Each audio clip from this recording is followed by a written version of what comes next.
que vous allez bien. J'espère que cette nouvelle année vous a apporté vraiment plein de surprises. Et je sais qu'encore une fois, l'année encore ne fait que commencer. Alors j'ai plein de sujets qu'on va discuter. Puis n'oublie pas, si vous avez des nouveaux sujets que vous aimeriez que moi j'aborde dans cette rubrique, n'hésitez pas à les écrire en commentaire. Aujourd'hui, j'ai vraiment hâte de partager avec vous un sujet assez intéressant. Mais avant, j'aimerais ça vous poser une question. Est-ce que il vous est déjà arrivé d'arriver quelque part et de vous sentir différent? Mettez-moi en commentaire, c'était dans quelle situation vous vous êtes senti différent tellement que vous avez l'impression que tout le monde vous regardait, tout le monde vous jugeait. Alors, si ça vous est déjà arrivé, j'aimerais ça vraiment, vous puissiez vraiment comprendre le sujet qu'on va parler, vraiment le sujet de la différence. La différence dans quoi? La différence, ça peut être dans la différence, un exemple, la différence de couleur. Vous arrivez dans quelque part, je ne sais pas pour vous, moi j'habite au Canada, un pays où il y a plein de personnes de couleurs différentes que la mienne. Je peux me sentir différente, mais je ne suis pas différente, mais Dieu ne me voit pas différente. Par exemple, si vous arrivez quelque part, vous avez par exemple une petite tache sur le visage, un petit bouton. Oh là là, je sais pas, on est jeune des fois, comme on a juste l'impression comme ce bouton est juste là, et puis on a l'impression que tout le monde nous regarde parce qu'on a un bouton. Mais c'est pas nécessairement une grande différence, mais des fois juste un petit bouton, ça peut être une petite chose, ça peut être aussi une maladie ou quelconque visible, ou par exemple un handicap, on peut se sentir différent. Et lorsqu'on se sent regardé, où les gens ne comprennent pas nécessairement qu'est-ce qui se passe avec nous, on peut vivre plein d'émotions qui nous bouleversent de l'intérieur. Ça peut être la honte, on peut se sentir jugé, on peut être dans l'inquiétude, on peut être dans l'angoisse, ça peut aller à toutes sortes, on peut vivre toutes sortes d'émotions qui sont tout à fait normales. Alors aujourd'hui, j'aimerais ça aborder le sujet de l'autisme. Est-ce que vous savez c'est quoi l'autisme? Avez-vous déjà entendu parler de ce sujet? Avez-vous déjà rencontré peut-être quelqu'un à l'école ou à la garderie? On vous a dit, oh, cet enfant, il est autiste. Il est autiste, alors c'est un enfant spécial, c'est un enfant qui est un petit peu différent de toi. Est-ce qu'il vous est déjà arrivé de rencontrer quelqu'un qui est différent de toi, quelqu'un dit autiste? Comment vous êtes comporté avec cet enfant? Comment qu'il était? Alors, c'est toutes des questions, on ne va pas nécessairement parler de aborder le sujet pendant des heures, mais juste le temps. J'aimerais vraiment qu'on puisse voir vraiment comment dans la différence, on peut faire une différence dans la vie de quelqu'un. Comment que quelqu'un peut être différent de nous, différent de par sa nationalité, différent de par sa couleur de peau, mais différent tout simplement parce que il a ce trouble qu'on appelle l'autisme. L'autisme, on dit, ce sont des personnes qui sont des TSA.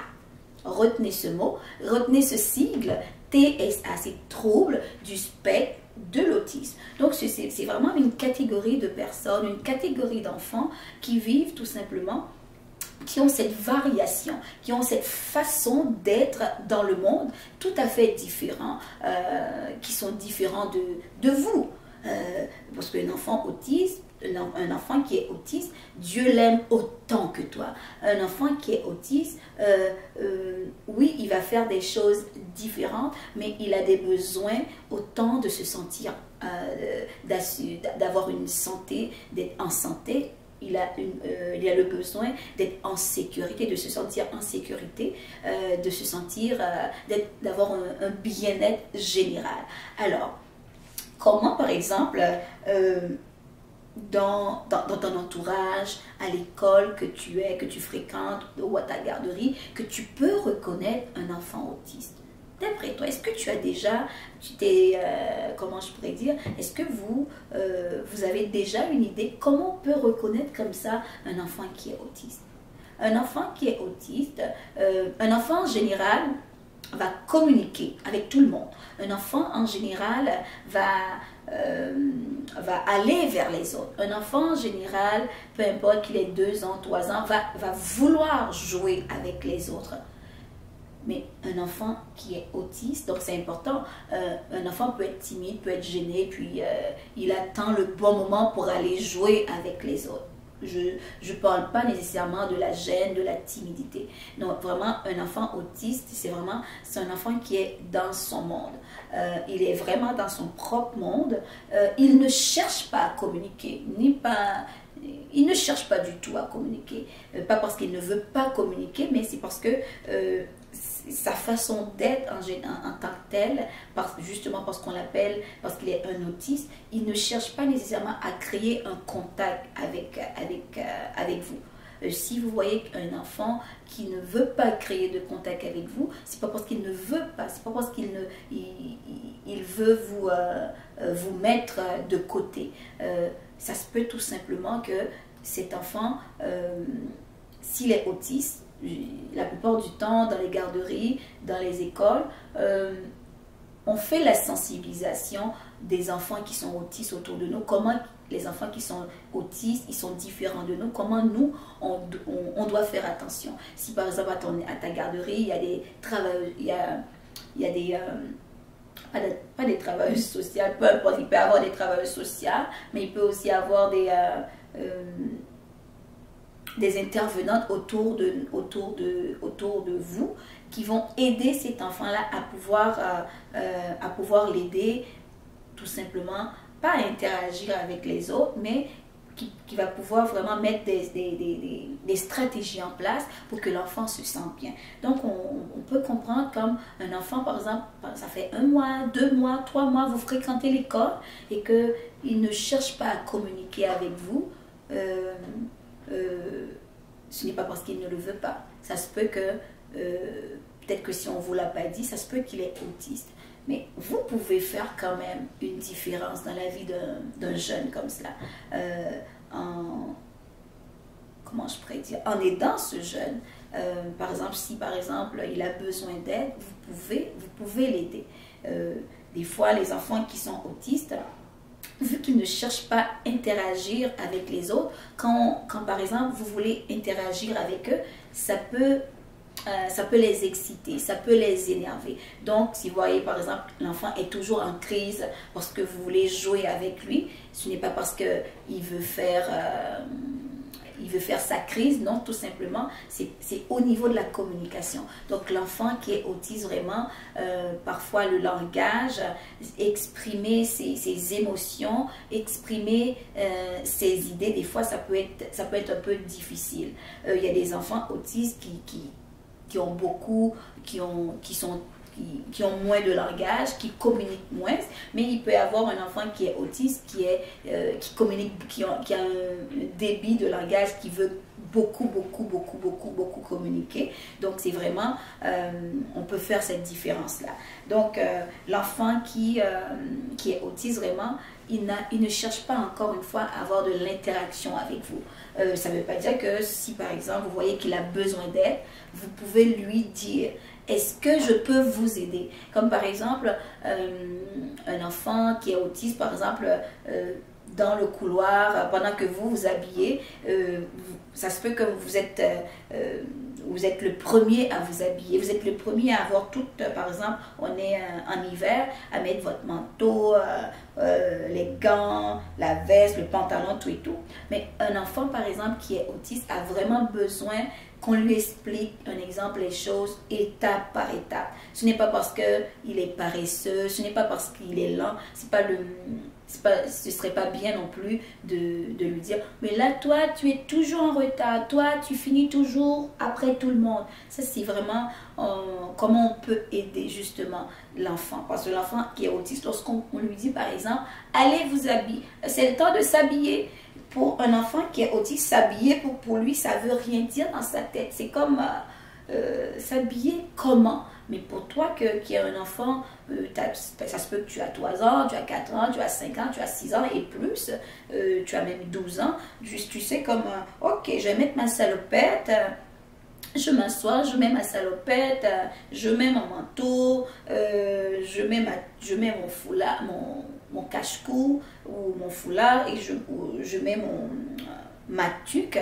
Après, je mets mes bottes, je mets mes gants, peu importe la séquence. Mais un enfant qui est autiste, lui, a besoin qu'on lui fasse plutôt la séquence avec des images, qu'on lui explique étape par étape quoi faire. Donc c'est pour cela peut-être des fois autour de vous il y a peut-être un enfant ou deux enfants, ça lui prend beaucoup de temps. Ou si vous regardez à côté, il y a des images, la séquence, qu'est-ce que l'enfant doit faire. Ou peut-être que sur son pupitre, on va lui mettre des images, parce que les enfants qui sont autistes ont besoin vraiment de visuels, vraiment pour bien comprendre. Donc c'est pour cela que sur son bureau, par exemple, s'il est au primaire, il va y avoir... les intervenants vont pouvoir trouver des stratégies, par exemple, avec des images sur son bureau pour savoir, maintenant, j'arrive à l'école, voici les séquences à faire. Donc c'est vraiment important, vraiment, au lieu vraiment de se moquer, par exemple, d'un enfant qui est différent, qui prend plus de temps de s'habiller. Donc c'est vraiment de laisser vraiment de l'espace.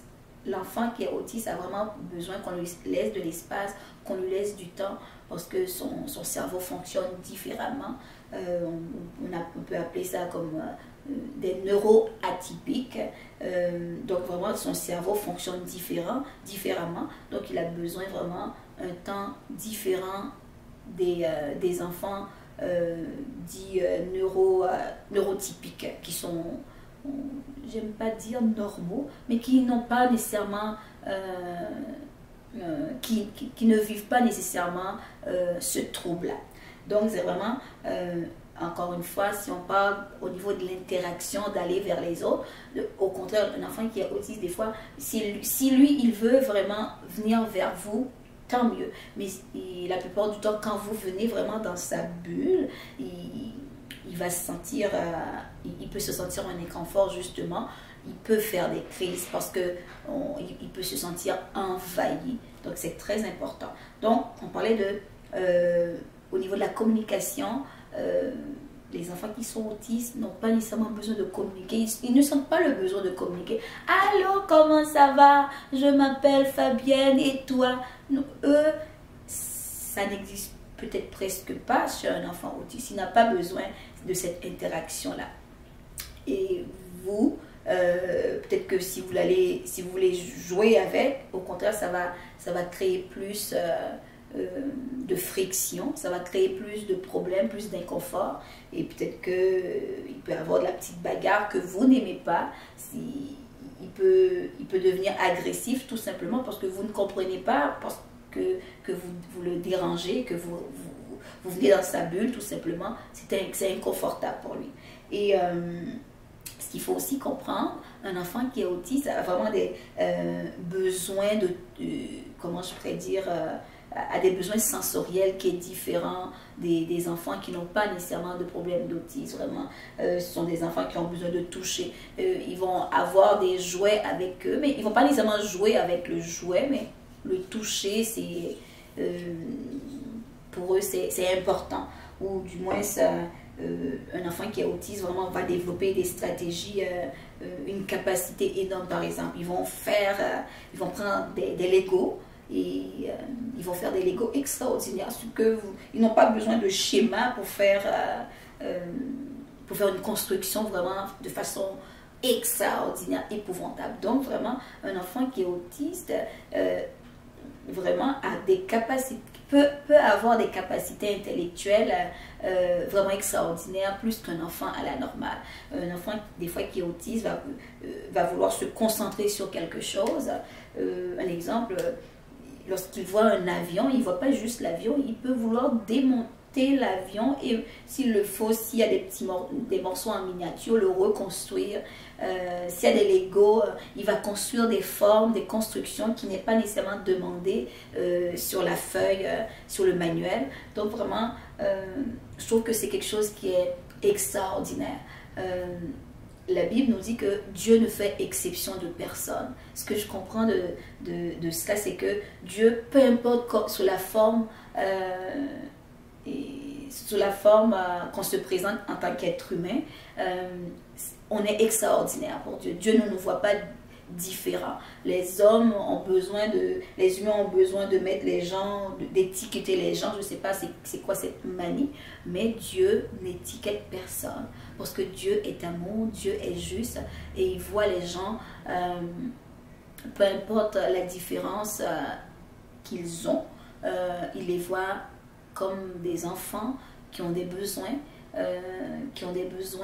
oui, particuliers, mais qui ont quand même des besoins, qui ont besoin d'être en sécurité, qui ont besoin d'être aimés, qui ont besoin de se sentir protégés, qui ont besoin de se sentir entourés. Donc, entouré ne veut pas nécessairement dire entouré de bras, parce que des fois, les enfants autistes n'aiment pas nécessairement quand on les touche, ils n'aiment pas ça. Quand tu veux peut-être donner un câlin à un enfant autiste, ça se peut qu'il va il va se sentir envahi, il peut te pousser. Donc, si par exemple tu as envie de donner un câlin à un enfant, que tu ne sais pas, de toute façon, qu'il soit autiste ou pas, c'est important de demander à n'importe quel enfant, est-ce que je peux te donner un câlin? Ça va lui faire plaisir. S'il dit oui, tant mieux. Mais s'il dit non, vous pouvez quand même trouver d'autres moyens pour lui exprimer votre amour, parce que je sais que vous avez beaucoup d'amour dans votre cœur. Vous pouvez dessiner, vous pouvez, comment je pourrais dire, vous pouvez accompagner nécessairement sans nécessairement tenir la main. Vous pouvez faire du coloriage ensemble, vous pouvez faire des choses à côté. L'important, c'est d'être, on peut être ensemble sans nécessairement être dans le monde, dans son environnement, sans nécessairement le perturber. Alors, dans cette rubrique, c'est vraiment, je voulais vraiment vous parler vraiment de l'autisme, parce qu'il y a des enfants nécessairement qui sont autistes, qui ont ce trouble qu'on appelle le trouble du spectre de l'autisme, mais ce sont des enfants qui sont comme vous et moi, parce que je suis aussi un enfant dans le cœur, je suis l'enfant de Dieu. Donc ce sont des enfants qui ont des besoins de dormir, de respirer, de courir, de bouger, mais à leur rythme, à leur façon. Alors j'espère que ces informations vont vous aider, peu importe, qu'on soit autiste ou pas autiste. Nous, en tant qu'enfants de Dieu, Dieu veut qu'on puisse être la lumière du monde, qu'on puisse voir les gens comme Dieu les voit, comme Dieu les regarde. Donc, si regarder quelqu'un, c'est un acte d'amour. Faire un sourire à quelqu'un, c'est un acte d'amour, qu'il soit autiste ou pas. Alors, la prochaine fois que vous allez rencontrer un ami à la garderie ou à l'école, faites-lui un beau sourire. Et si vous avez envie de lui donner un câlin, est-ce que je peux te donner un câlin? Et s'il dit oui, tant mieux. S'il dit non, mais c'est pas grave non plus.